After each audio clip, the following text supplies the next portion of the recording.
preguntaste, ¿qué sucede cuando la demandada recurre y ya se cumplió la cautelar? Em, Cuando la demandada recurre y ya se cumplió la cautelar, la realidad es que muchas veces tiene que cumplir la cautelar obligatoriamente porque es muy común, como decíamos hace un rato, que el recurso se conceda sin efecto suspensivo. Así que al no tener efecto suspensivo respecto de la cautelar la tienen que cumplir igual, por más que hayan recurrido. Entonces, depende qué tipo de cautelar sea, puede ser que dice, como dice María Florencia, que sea que devenga abstracto o no. Ahora la pregunta es, que esto es una cosa que hay que preguntarse, es, ¿la cautelar estaba bien planteada? ¿Podía plantearse una cautelar en ese caso? ¿Es correcto que ese caso haya ido con una medida cautelar? La realidad es que la medida cautelar, cualquier medida cautelar, y esto, en esto los amparos de salud o los sumarísimos de salud no están fuera de la regla, las medidas cautelares no pueden coincidir con el objeto de la demanda. Si la medida cautelar coincide con el objeto de la demanda, tenemos un problema grave, siendo que si que las medidas cautelares se conceden sin oír a la otra parte, entonces se viola el derecho de defensa del demandado respecto de todo lo que tenga para decir, y el principio de bilateralidad o contradicción, ¿a dónde va? Si primero lo obligamos a cumplir con el objeto de la demanda sin oírlo, y si no tenía razón. Vamos a suponer que la prestación era una prótesis. Le colocan la prótesis a la persona y resulta que luego no tenía razón. ¿Y ahora qué hacemos? ¿Cómo lo resolvemos Sacamos ese la problema? prótesis, No se la van a sacar la prótesis. obviamente. Hubo un caso muy interesante el año pasado de una operación de una operación de un menor que se discutía que se podía hacer en un hospital en la ciudad de Buenos Aires, en el Hospital Garrahan, y los padres querían que se hiciera en un hospital de Estados Unidos. En primera instancia, el fallo fue a favor de los padres, viajaron, se hizo y la Cámara revocó el fallo. Hay muchos, pero recuerdo, se me vino ese, ahora lo voy a buscar, pero hay muchas situaciones así. El tema es si la obra social va a pedir la restitución del valor, del valor abonado por una prestación que no correspondía. Entonces ahí se arma todo un lío que bueno, no lo vamos a discutir ahora, pero ojo con eso. Totalmente. Por eso, la medida cautelar, Mariel, sí es cierto que la mayoría de las veces coinciden en su totalidad, pero esto no implica que esté bien. Mucha gente lo hace y a veces los tribunales, así como mucha gente copia y pega sus demandas, eh, también los tribunales copian y pegan resoluciones y conceden medidas cautelares que no deberían ser así. La autorización para hacerse unos estudios que decía Claudia es diferente, porque la realidad es que lo único que te están concediendo es la autorización. No implica que el estudio te lo vayan a hacer. ¿Sí? O sea, entre que vos pedís la autorización, después vas al lugar, pedís el turno, te dan para la semana que viene, por ahí se resuelve. ¿Sí? Eh, la realidad es esta. Ahora, la pregunta es, ¿coincide o no coincide? Imagínense ustedes un caso en el cual hay una persona a la cual le tienen que dar una medicación en forma periódica, de aquí en adelante. Es muy común en los casos de cáncer. Es muy común en los casos oncológicos, muy común que, sobre todo cuando se trata de tratamientos medio experimentales o novedosos, que las obras sociales se nieguen a brindar la medicación y el cáncer no espera, ¿eh? El cáncer no espera. La pregunta es, si nosotros conseguimos que mientras se sustancie el proceso a la persona le den la medicación, ¿esto coincide con el objeto de la demanda o no? Es una pregunta, para hacerse. Es una pregunta válida. ¿Coincide o no coincide? Pareciera que sí. Bueno, yo creo que no. Porque el secreto está en la forma en la que se plantea la cautelar. No en cómo, no en lo que se pide, sino en cómo se lo pide. La realidad es que si es una prestación de tipo periódica, coincide en una obligación de tracto sucesivo, y yo lo pido en forma provisoria, y hasta tanto se dicte sentencia, la realidad es que no estoy coincidiendo con el objeto de la demanda, porque en el objeto de la demanda lo estoy pidiendo de forma definitiva. Y acá lo pido de manera provisoria. Entonces, en esos casos, una cautelar parece que coincide con el objeto de la demanda, pero en realidad no. Pero tiene que ver con la naturaleza de la obligación. Acuérdense, Civil 2 para nuestra época, ¿no? Obligaciones. Parte general. Tiene que ver con la naturaleza de las obligaciones, no con otra cosa. ¿Sí? Bien. La contestación de la demanda. Vamos a hablar un poco de esta cuestión. Hoy por hoy se ve un fenómeno que es muy común, que es la ordinarización de los amparos,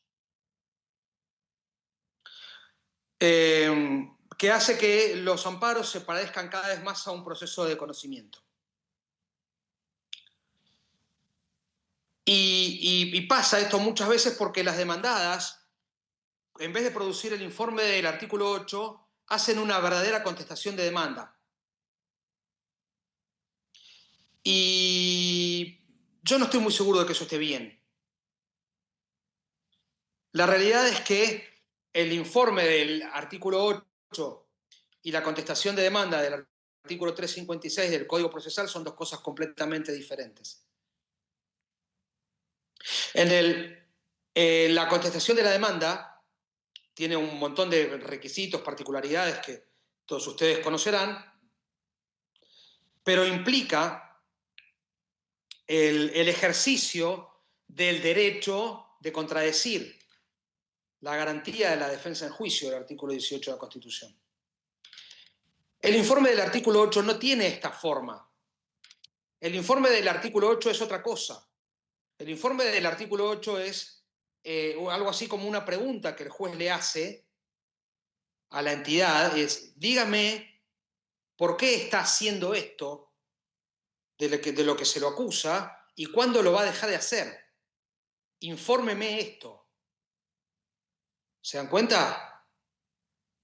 A usted se lo acusa, o digamos, llegan las actuaciones a esta instancia porque se dice que usted no le está entregando a esta persona un par de anteojos. Bueno, dígame por qué y cuándo se los piensa dar.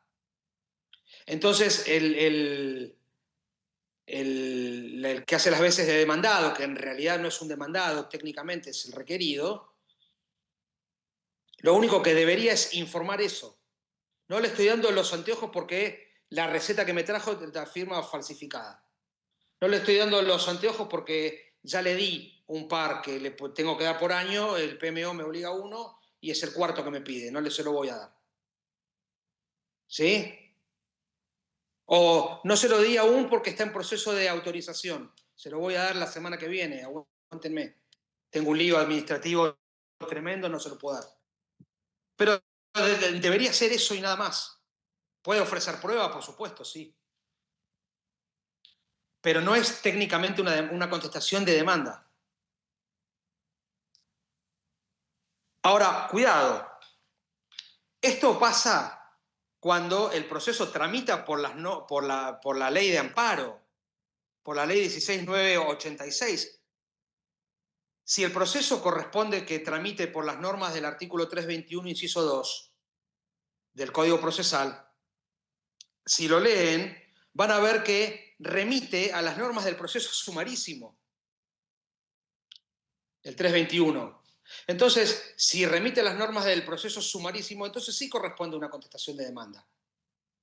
Y corresponden los plazos del sumarísimo, que en general coinciden casi todos, excepto los de apelaciones. Los recursivos son distintos, pero los demás coinciden prácticamente todos. Fíjense, ¿no? Qué curioso, pero por eso hay que estar atento a cuál es la forma, cuál es el tipo de proceso que se le imprime al proceso justamente.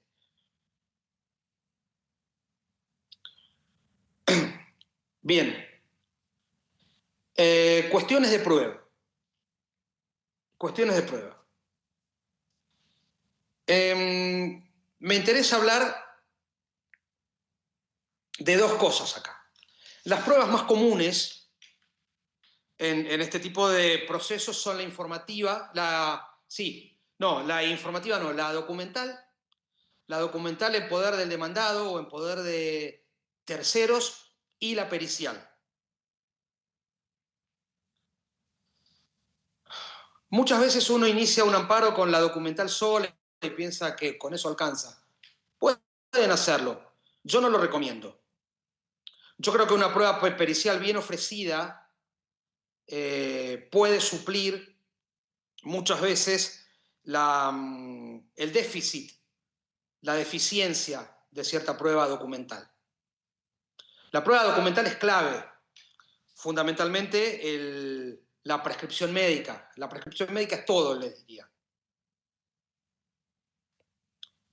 Vieron que la semana pasada se aprobó finalmente, ya hacía rato que estábamos dando vueltas, la prescripción médica digital. Inclusive, no, antes era solo para medicamentos y ahora es para todo tipo de prestaciones. Las obras sociales tienen hasta 120 días para adaptarse. Y se incorpora un concepto interesante que es el de prescripción de dispositivos médicos, que todavía ahí hay un mundo vinculado a la salud digital que todavía tenemos que revisar. Perdón. Sí, pero bueno, esto da un montón de posibilidades de trazabilidad de la receta, de imposibilidad de falsificación de la fecha del medicamento prescripto, de la firma del médico, una cantidad de cosas que dan seguridad para todos, para nosotros, inclusive para las obras sociales. ¿Saben para qué también es importante para esto? Para la cuestión que tiene que ver con las licencias médicas en los trabajos. ¿Cuántas veces ha pasado que viene alguien y pide licencia y trae prescripciones que son firmadas quién sabe por quién? Con los líos que se pueden armar. Bueno, esto soluciona, me parece que en parte soluciona. Y otro problema que es entender la letra del médico. Ese problema se soluciona para siempre. La prescripción médica es todo en el amparo de salud, pero Sí, no un alcanza. tema de seguridad ahí que vos recalcás, de calidad y de seguridad, de auditorías, que es sumamente interesante. Hoy, para que los abogados empiecen a pensar en futuros casos que les van a tocar, hoy tuve la primera consulta en relación a si es necesario ser especialista para prescribir una práctica determinada. Por ejemplo, vos hablabas de oncología. Sí, las prácticas oncológicas deben ser prescriptos con médicos para la especialidad. La consulta, la respuesta la dejamos para otro capítulo, pero para que empecemos a pensar en este tipo de situaciones que pueden sobrevenir. Sí, sí, pero bueno, la prescripción es todo. Saben ustedes que las recetas médicas vencen, ¿sí? Tienen vencimiento. Son de 30 días para medicamentos y de 60 días para prácticas.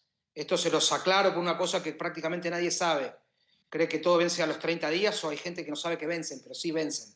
Sí, vencen a los 30 días para medicamentos y a los 60 días para práctica.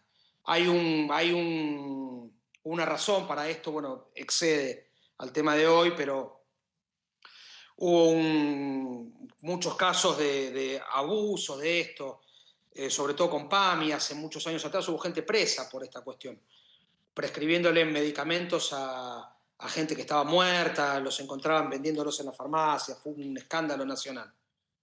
Sí, y aparte porque la propia patología también tiene cambios en el paciente y pueden requerir de otro tipo de medicación, de indicación de esa medicación. La hipertensión o la diabetes es una enfermedad que puede ser que generalmente es crónica, pero que su seguimiento también necesita de un seguimiento personalizado para cada paciente, ¿no? Totalmente, totalmente. Entonces, bueno, por todas estas razones, más esto que les cuento, en un momento habían aparecido medicamentos de PAMI vendiéndolos en cualquier parte. Bueno, hubo gente presa, se armó todo, un desfalco millonario, millonario con medicamentos. Y bueno, esto más lo que dice Marisa, obligó a ponerle un coto no coto supermercado, sino un coto, un límite a la duración, al vencimiento de las recetas. ¿Estamos hasta acá? Ahora, les dije que la receta médica es todo, pero todo no alcanza. Yo nunca dejo de iniciar una demanda con una prueba pericial bien pedida. Después la uso, no la uso, la desisto, no lo sé, pero no me puedo perder la oportunidad. A veces pasa que es muy común en cuestiones de oncología, fundamentalmente. También pasa con prótesis u órtesis, pero en oncología es más común, sobre todo si se trata de tratamientos novedosos, que las obras sociales tengan protocolos antiguos. El de PAMI, por ejemplo, tiene estudios de hace más de 20 años. Y esto la ciencia médica lo ha superado ampliamente. Entonces es muy común que cuando PAMI contesta una demanda o uno le pide una medicación para cierto tipo de cáncer, PAMI diga, no, esto no te lo doy, te doy esta otra cosa. Pero esa otra cosa que quiere dar PAMI está basada en un estudio que tiene 20 años de antigüedad y fue superado ampliamente porque la ciencia lo superó. Pero el juez no lo sabe. Entonces PAMI contesta muy ampulosamente con los protocolos, explicando no sé qué. ¿Cómo convencemos al juez? Si es una prescripción contra la otra. ¿Sí? Para esto sirve la pericia. Quizás no es necesaria, pero yo no me pierdo la oportunidad de pedirla. Lo mismo pasa con la documental en poder del demandado, en poder de terceros, la historia clínica. A veces es importante, sobre todo cuando uno tiene que probar que es una patología de tipo crónico. ¿Sí? Hay otras pruebas que no son tan importantes. La realidad es que la prueba pericial, doctor, ante el médico de la misma obra social. No, un médico, tenés que pedir una prueba pericial, ofrecer una pericia médica con todas las de la ley. El consultor de parte sí, siempre y cuando tu cliente lo pueda pagar. Está bien el consultor de parte, pero al consultor de parte hay que pagarlo. Hay que pagarle. Si tu cliente lo puede pagar, nosotros en el práctico no tenemos la posibilidad esta porque, bueno, imagínate. Pero si yo pudiese pedir un consultor de parte, quizás lo haría, ofrecerlo. La realidad es que eso muchas veces se reemplaza con un informe médico. Lo que nosotros solemos hacer, lo que nosotros solemos hacer es pedirle al médico que además de la receta me haga un informe. Entonces voy con el informe y la receta y lo uso como una suerte de consultor de parte. ¿Sí? Como los médicos peritos laborales, como los médicos peritos laborales, bueno, sí, ponele. Una cosa así. ¿Estamos hasta acá? Bien.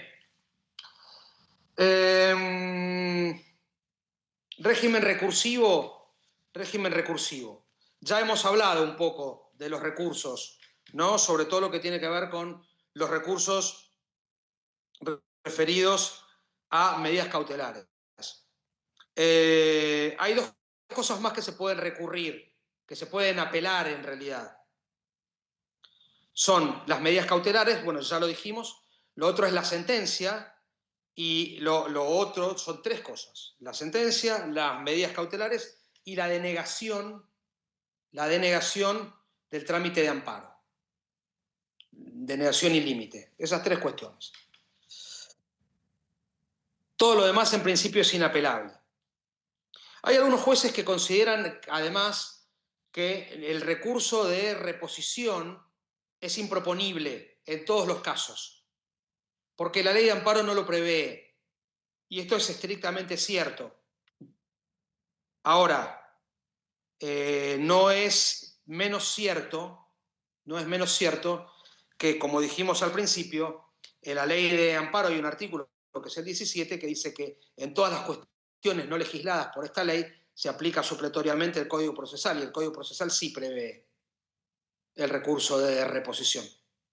Yo esto lo he planteado muchas veces, sobre todo cuando es una reposición con apelación en subsidio que me han denegado por este motivo. Tanto la apelación en subsidio como la reposición, he ido en queja a la Cámara y la Cámara me ha concedido el recurso. Pero muchas veces lo hice. Así que sería interesante otra... Sí, sería interesante, sí. Sí, porque no podemos extendernos mucho más de las 7. Pero bueno, queda poco para decir.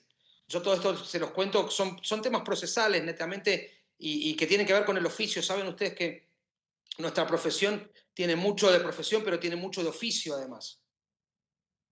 ¿Sí? Entonces hay cosas que tienen que ver con la práctica que no están en los libros.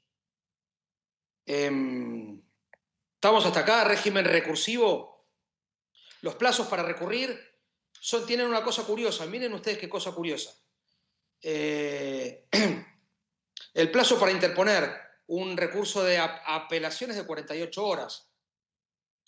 Pero si quisiéramos interponer una revocatoria, que si lo quieren es un recurso distinto, un recurso menor, como no está previsto en la ley de amparo y en cambio se usa supletoriamente el Código Procesal, el plazo sería de 3 días.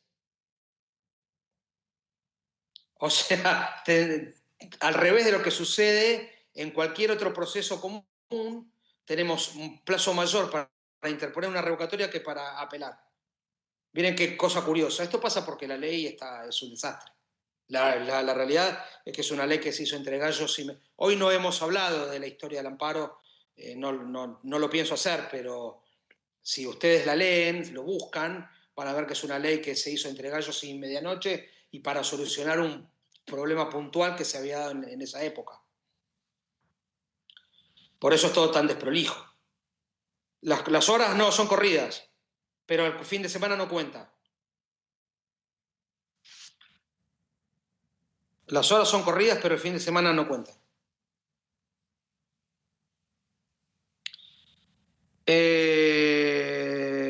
Roca con ANSES sobre cobro de pesos respecto a si es viable presentar demandas del estilo. ¿A qué te referís, Camila? A que si vos...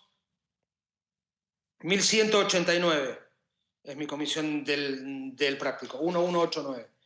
Estoy los viernes, martes y viernes de 16 a 18.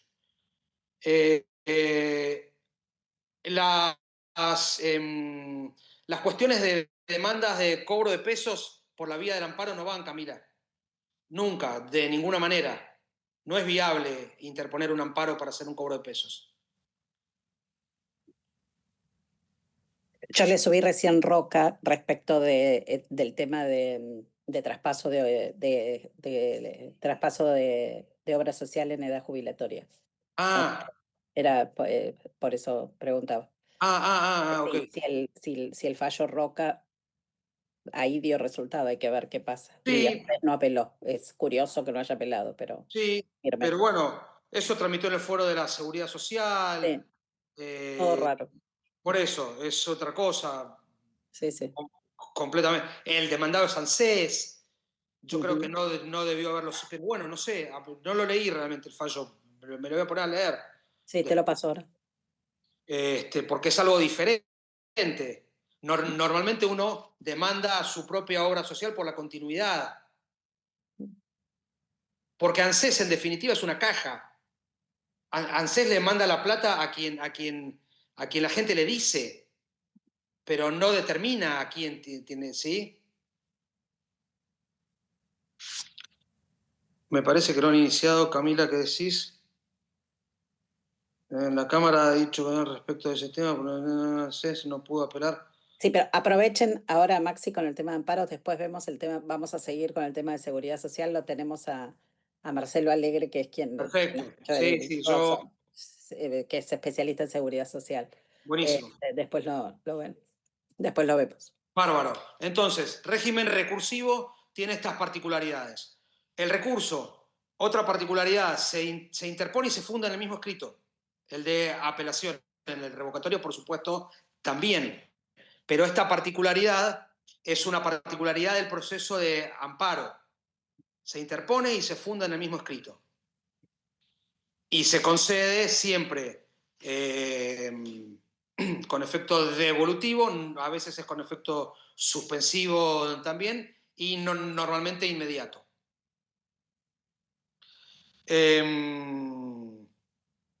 Y por supuesto en relación, ¿verdad? Porque no es un proceso de conocimiento ordinario. Del recurso se da traslado, esta es otra curiosidad. La ley de amparo no prevé un traslado del recurso de apelación. Y muchos jueces en lo civil y comercial federal no lo dan tampoco. Ordenan la elevación a la Cámara. Yo contesto de prepo el traslado. Y muchas veces me han ordenado desglosar el escrito porque no han ordenado un traslado y voy y me quejo en la Cámara. Y la Cámara me ha dado la razón. ¿Saben por qué?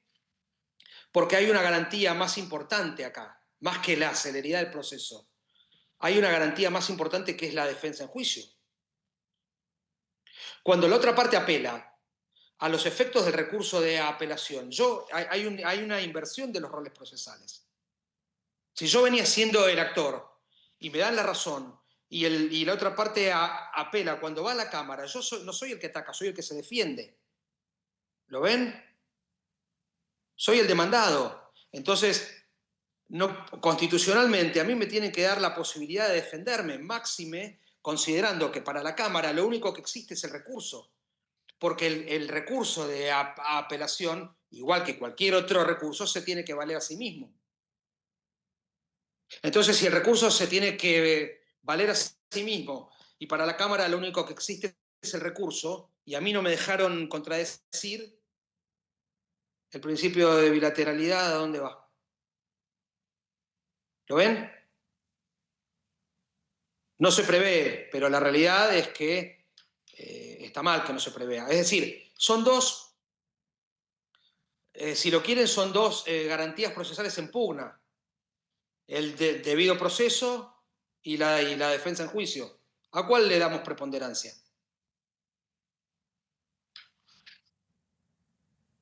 ¿Estamos hasta acá? Me queda hablar, por último, de la finalización del proceso. El proceso, bueno, normalmente debería finalizar por sentencia, pero puede finalizar por acuerdo, también por conciliación, por transacción, no hay ningún inconveniente para que eso pase.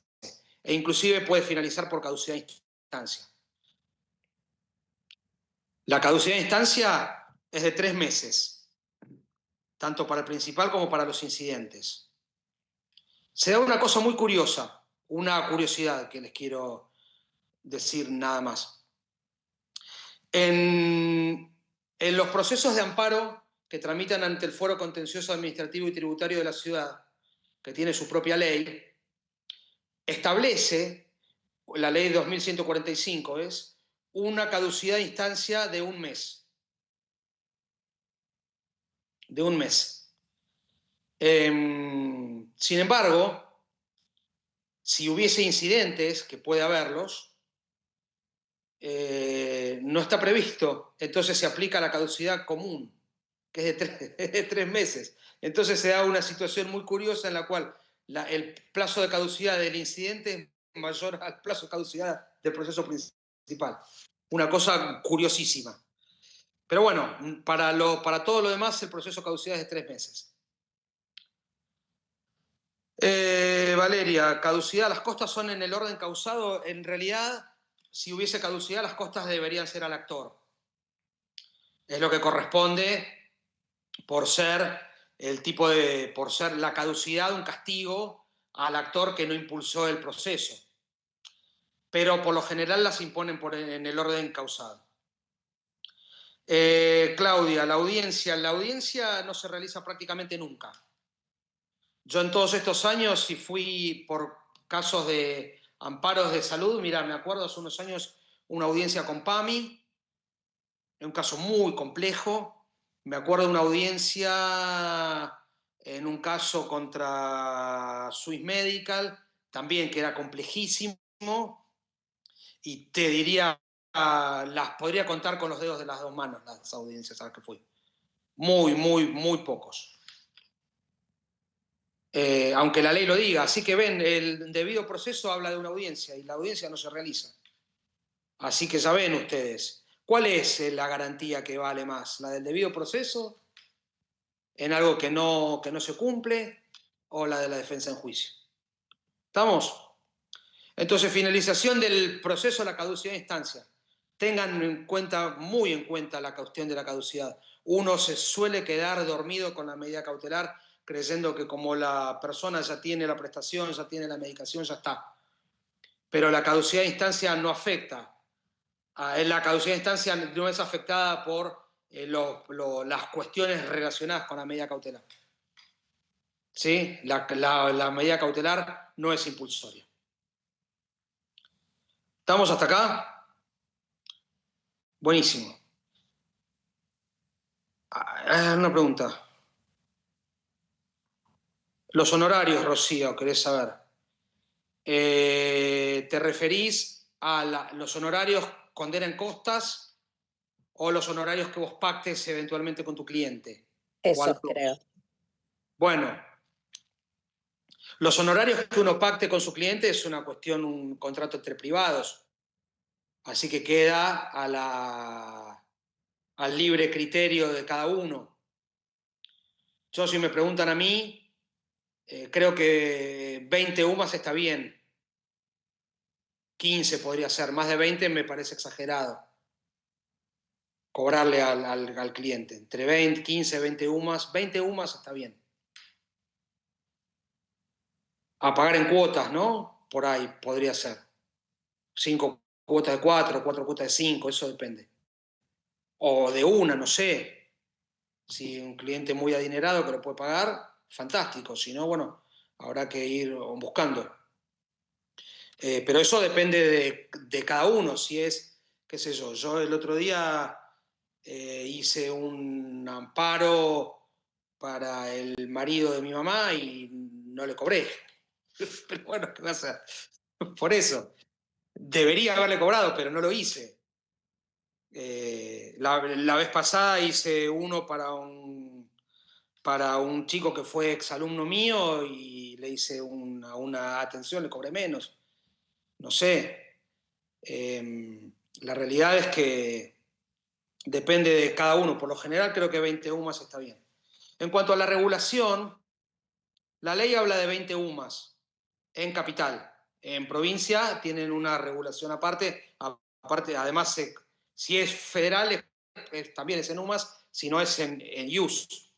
Pero normalmente la ley habla de 20 UMAS y se supone que ese mínimo es de orden público. La realidad es que prácticamente nadie lo respeta. Normalmente regulan entre 14 y 15,5. Y la Cámara suele confirmar esas regulaciones, excepto que haya habido cuestiones de prueba muy complejas. Si hubo cuestiones de prueba muy complejas, hubo periciales, hubo que pedir prueba documental en poder de terceros, analizarla, ahí puede ser que llegue a 20. Si no, normalmente regulan entre 14 y 15,5. Te escucho, Andrea.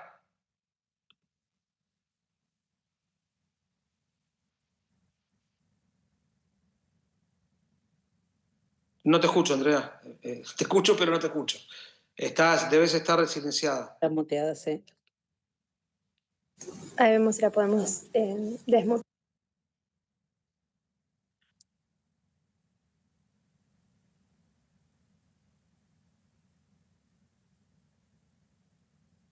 Hemos Ahí tenido. le dimos los Ahí permisos para que estoy, puedan hablar. ahí estoy. Te escucho, Andrea. Sí, no, una consulta. Cuando hablas de los 20 UMAS, ¿lo estás incluyendo en las instancias de apelación o solamente es para una primera instancia? Porque yo tengo expedientes donde tengo apelo la medida cautelar y después tengo también apelación de sentencia. En esos casos, 20 UMAS a mí me parece muy poco, por todo el trabajo que conllevan las dos apelaciones y el tiempo, porque en estos casos tengo más de 2 años trabajando. Me parece fantástico. Por eso dije al principio que es un contrato entre privados. No, sí, pero como después por ahí Privativo mencionabas de cada que, uno. claro, sí, A mí eso me desde parece ya. a mí personalmente me parece que 20 UMAS está bien, pero si vos no estás de acuerdo, no hay ningún problema. No, no, Ay, no, lo consulto porque sé que a veces se cobra 20 UMAS por ahí para lo que es primera instancia y no incluye las etapas de apelación. Por eso consultaba si vos decís 20 UMA de principio a fin. Para mí 20 UMAS está bien, Ok, gracias. pero bueno, cada uno es un contrato entre privados. Si vos querés cobrar en vez de 20, querés cobrar 30 o 50 o 4, no hay ningún problema. También 4 no, lo 4 novedoso sería lo novedoso competencia del P. desleal y creo que basurea nuestro trabajo, pero me parece que 20 UMAS. Ahora, si querés cobrar más, está bien también. Cada uno cobra lo que quiere, no es Sí, pero aparte es un valor de referencia, pues tiene que ver con el estudio que requiere ese tema en particular, lo novedoso que es el tratamiento de esa problemática. Digamos, cada uno le pone valor a su trabajo, ¿no? capo. Por eso dije al principio que por lo general, para mí 20 UMAS está bien. Pero bueno, Claro, todos los casos tiene que ver con una cosa que dijimos al principio. No hay dos casos iguales. nada, nunca. No hay dos casos iguales. Yo ahora tengo un caso dando vueltas por acá que recién la vi a Graciela. Graciela, tira, ahí estás, Graciela. Es complejísimo. El tiempo que hace que llevo estudiando para hacer esa demanda no se ha visto nunca, Graciela. Eh, eh, pero bueno, también Graciela es amiga de la casa, así que no sé, vamos a ver. Aquí un colega dice, 5 UMAS me cobró el plomero por cambiar 3 metros de caño de agua. Me hizo reír. Claro, pero Bueno, uno... pero tiene razón, Sí. ¿sí? No todos los casos son iguales. En fin, esperen a ver si me quedó alguna cosa pendiente y ya me voy si puedo, ya me voy a empezar a hacer el fuego, porque si no, acá no come nadie. Me esperan un cachitín, esperen un cachitín, que ya Mientras pongo vos la vas llave. mirando, yo te digo que hay los mensajes que han dejado agradeciéndote, que otra clase, bueno, algo vamos a tener que armar, pero gracias por la predisposición, por tu generosidad, por todo lo que sabes. Esto, todos los que tienen corazoncitos, son los que agradecí, están todos muy agradecidos. Este, bueno, Buenísimo, muchísimas la, gracias. la No, explicación, que valió la pena cada minuto de la clase. Bueno, miren, si quieren, me quedarían dos temas muy breves de los cuales hablar y ya sí finalizaríamos. El primero es la necesidad de intimación previa, una intimación previa. Es muy común que uno cuando inicie el proceso en el primer proveído le digan algo así como en atención a no estar, por no poder inferirse una negativa, previo a todo intime a la obra social, a hacer no sé qué, o a decir si cumplirá con la prestación. Es muy común. Esto pasa porque los juzgados normalmente copian y pegan, y pasa porque normalmente la gente inicia la demanda sin tener una negativa expresa o tácita de la obra social. Entonces, yo lo que suelo hacer es, creo que lo más efectivo es una carta documento. Si la gente no puede pagar la carta documento, es una nota a la obra social reclamando la prestación y dándole un plazo razonable para cumplir. Un plazo razonable es una semana, 10 días, ¿no? 48 horas no, porque no, por la cuestión propia administrativa, burocrática de la obra social no lo pueden hacer, pero dándole un plazo razonable para cumplir. Y con eso configurar el silencio. Entonces, la obra social ya sabe de qué se trata, y la negativa, o ya la tengo. Igual los juzgados no lo leen esto, así que igual mandan a hacer la intimación previa, pero la realidad es que a mí me parece más prolijo hacerlo así. Pero esto, cuidado, no quiere decir el agotamiento de la vía administrativa en los términos en los que hablamos de eso en derecho administrativo. Acá no hay que agotar una instancia, no hay instancias recursivas administrativas, es simplemente decirle a la obra social, che, necesito que me cumplan esto. ¿Me van a cumplir o no? ¿Lo ven? Hay una diferencia enorme. Ahora, si uno quiere, hay algunos casos en los cuales sí está bien desarrollar actuaciones administrativas ante la superintendencia, por ejemplo, y agotar las instancias recursivas allí. Pero hay que ver el caso. Yo lo que sí nunca dejaría de hacer y nunca dejo de hacer es esta intimación previa a la obra social. Eso no dejo de hacerlo nunca. Espérenme, de eso quería hablarles. ¿Y qué más? Lo último. La resolución 075 de la Super, vamos a ver la vigencia que tiene con la puesta en marcha de promesa de este procedimiento de mediación prejudicial de salud.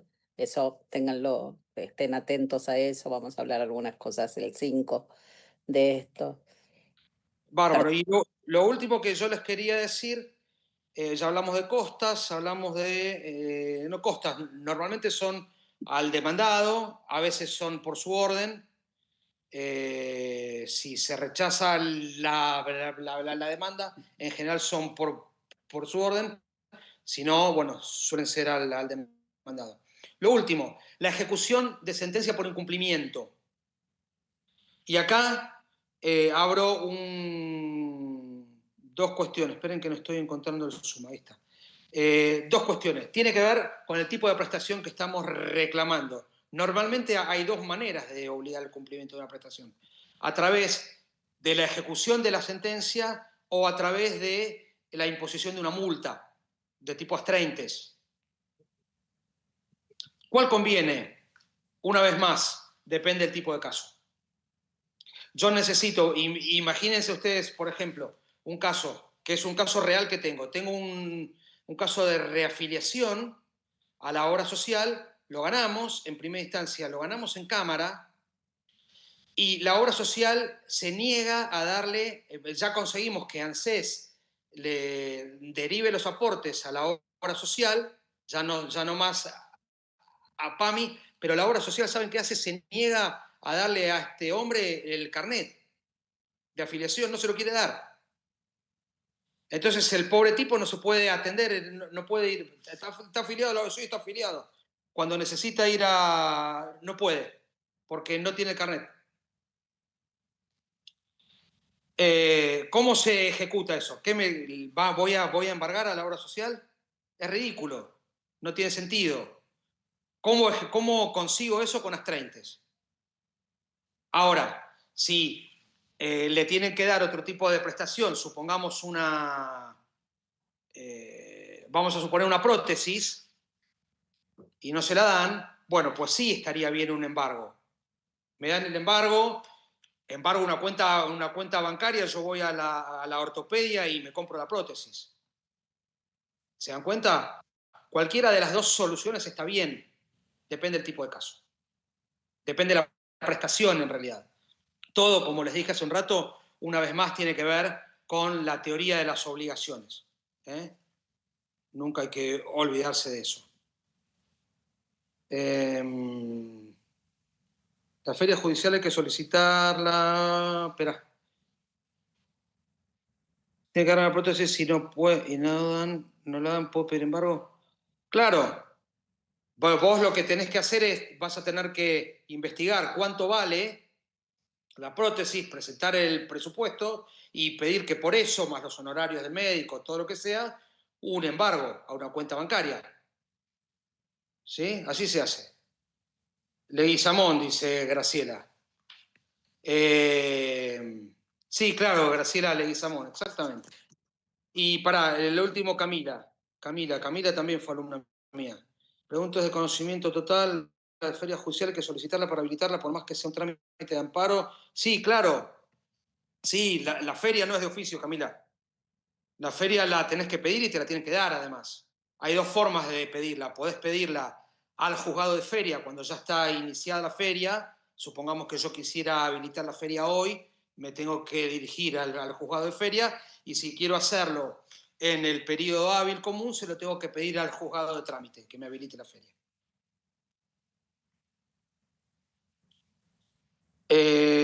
Fernanda, en el caso de pluricobertura, los legitimados pasivos son obligadamente... Sí, yo demandaría a todos, porque no sabés dónde, salvo que vos sepas que una prestación en particular se está, o un problema se está produciendo en un lugar puntual. Si no, yo por las dudas tenés que demandar a todos.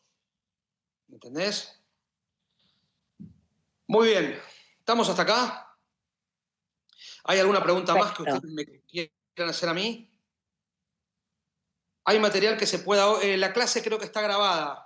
Sí, ahí hacemos la intervención. Primero te agradecemos muchísimo, Maxi, por todo tu conocimiento y también agradecemos mucho al auditorio. La verdad que nos entusiasma muchísimo porque esta es nuestra clase inaugural, si se quiere, y más que un lujo poder tenerte todo este tiempo y toda la información que nos fuiste compartiendo y también todos los materiales que se desprenden de esta instancia de intercambio que venimos pensando y ya te vamos a contactar para decirte todo lo que queremos armar con vos. Y primero también decirle al auditorio que vamos a repartir un form, porque así nos vamos a manejar, para que nos vayan dejando las preguntas para una próxima charla y próximas intervenciones, así que todas las preguntas que estén por ahí dando vueltas las podemos materializar en un formato para que sea después más fácil este intercambio. Y más que nada agradecerte porque la verdad que es un lujo. La clase está grabada, vamos a intentar durante este periodo de hoy y si no mañana ya poder disponibilizarla. Y a su vez pensábamos armar un classroom para los miembros del observatorio para que puedan tener este material y todo también el material que vos fuiste compartiendo y diciendo durante la clase lo tengan disponible en un único lugar. Así que eso para arrancar. Estamos todos expectantes también con tu asado. Queremos saber qué va a pasar con eso. Y también, bueno, agradecerles a todos. Marisa, no sé si querés hacer un cierre final, incluso Maxi, te escuchamos para lo que tengas para decirnos en esta clase inaugural de este nuevo ciclo. Agradecerle muchísimo a Maxi este aplauso virtual. Vamos a tratar de hacer algo presencial. Sabemos que eso limita muchísimo más. Recordarles, ahí las chicas ahora les recuerdan las fechas y las próximas actividades que ya tienen una asignación de fecha asignada. Me encanta escucharte, Maxi, como siempre, recordar, debatir, aprender. Hay todos los que dicen, creo que hay una palabra que se destaca y es la generosidad que tenés en todo lo que sabes, está puesto acá y eso se nota y se agradece profundamente. Es un placer y